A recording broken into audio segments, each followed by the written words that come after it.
Anand મનપામાં સમાવતા school, college અને દુકાનોની સાથે મંદિરો પણ બંધ. દેશના નકશામાંથી કરમસદ ગામ ભૂંસાયું. આણંદ મહાનગરપાલિકામાં કરમસદ ગામનો સમાવેશ કરવામાં આવ્યો છે, જેના વિરોધમાં આજ રોજ સરદાર સન્માન સંકલ્પ આંદોલન સમિતિ દ્વારા કરમસદ ગામમાં સજ્જડ બંધ પાળવામાં આવ્યું છે.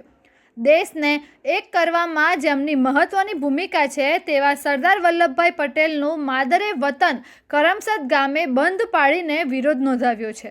ગઈ તારીખ 1 જાન્યુઆરી 2025ના રોજ સત્તાવાર રીતે આણંદને મહાનગરપાલિકા જાહેર કરવામાં આવી છે.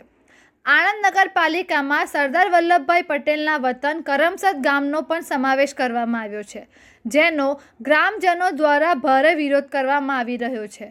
આ વિરોધ અંતર્ગત આજ રોજ સરદાર સન્માન સંકલ્પ આંદોલન સમિતિ દ્વારા કરમસદ ગામમાં બંધનું એલાન જાહેર કરવામાં આવ્યું છે. ત્યારે આજ રોજ ગામના તમામ નાના મોટા વેપારીઓ આ બંધમાં જોડાયા છે, જેથી ગામ આખું સજ્જડ બંધ જોવા મળી રહ્યું છે.